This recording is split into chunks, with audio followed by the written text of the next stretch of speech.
अगर तू एक दुकान से बड़े कारखाने का मालिक बन जाए, तू छोटे से बड़ा, बड़े से बड़ा ताजिर बन जाए, तेरी मेहनत इसमें जरूर है, अमल अकल सब होगा, लेकिन याद रखना जिस मकाम पे भी चला जाए मां के कदमों को न भूलना। फिर वापस आप पलट कर अपने बाजू जो झुका लेना, अपने पैरों को जिस तरह उकाब नीचे उतरता है ना, तो फिर बाजू खोल के रखे तो नहीं नीचे उतर सकता। वालिदैन की दुआ के सदके जिस मकाम पे भी गया तो फख्र से बाजू फैला के न रख, खिदमत का पैकर बनकर झुका कर उनके कदमों के बोझ से लिया। इसलिए इनकी खिदमत सिर्फ ये नहीं कि रोटी इनको दे दी, हर बात पे ध्यान रखो कि किसी अमल से इनका दिल न दुखे। वक्त होता तो मैं सोचता, क्योंकि इस मौजू पे मेरे कई लेक्चर मौजूद हैं, तो इसलिए भाई अतीक की वालिदा, दीगर इसके भाई बहन जो है, माँ चलेगी, माँ के जाने के बाद ना बंदा खुद बूढ़ा भी हो जाए ना। 2-4 दिन पहले ये बैठा हुआ तो मेरे पास कोई बात छिड़ी थी, तो कहता बस माँ की दुआएं हैं। माँ की दुआ से बड़ा क्या खुदा, ये टूटने नहीं देती, बिखरने नहीं देती। अगर ये दुआ ना रहे तो बंदा किधर जाए। लेकिन ये अल्लाह कमर इन्होंने जाना भी होता है, कोई सदा दुनिया में नहीं रहता। अबू इसाक मुहद्दिस हैं, ये वाक़या मुझसे पहले आपने सुना होगा, लेकिन कुछ लोग मुझे नए चेहरे भी नज़र आ रहे हैं। आप दुनिया से जब जा रहे थे, पढ़ा रहे थे मदरसे में, ज़ईफ़ थे, कंज़ुल उमाल में ये मौजूद है, तो आपका शागिर्द आया, कहता है हजूर मैं सबक तो पढ़ूंगा, लेकिन मुझे ये बताओ आज मुझे ख्वाब आया है, उसकी ताबीर क्या है। आपने कहा बेटा कौन सा ख्वाब, तो कहा कि आज मैंने देखा आपके चेहरे पे दाढ़ी शरीफ जो है ना, ये बालों की जगह पे नूर के मोती चमक रहे हैं।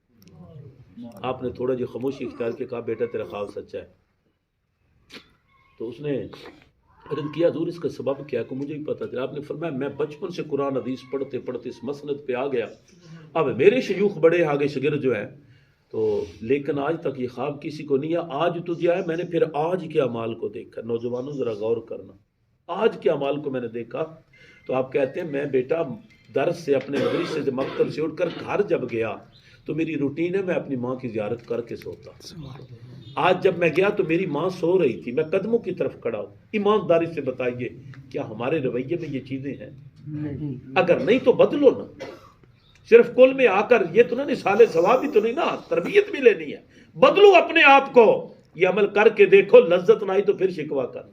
कहते मैं माँ की ज़ियारत के लिए खड़ा हुआ, मैं बूढ़ा हूं तो मेरी माँ तो लाकर बूढ़ी चारपाई पे रहती है। मैंने मुखड़े की ज़ियारत की तो अचानक मेरी नज़र माँ के कदमों पे पड़ गई। मैंने शुक्र अदा किया मालिक ये वो कदम है जिनकी बरकतों के सदके आज मेरी भी इज्जत है। तो देखा तो मेरी माँ के कदमों पे थोड़ी सी गर्दो गुबार लगी हुई थी। मेरे पास कपड़ा ज़रूर था, कुरान का हुक्म नहीं था कि माँ को कपड़े के बगैर किसी और चीज़ से साफ करना है, या कि हदीस नहीं कहते, लेकिन मेरे दिल में जो माँ की ममता थी ना उसने तड़पाया, जोश आया। मैंने कहा कि मैं जो कुछ हूँ कदमों की बरकत से हूँ। मैं झुका, मैंने अपनी दाढ़ी से माँ के कदमों को साफ किया।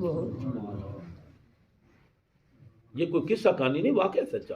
कंज़ुल उमाल शरीफ बड़ी मुस्तरद किताब।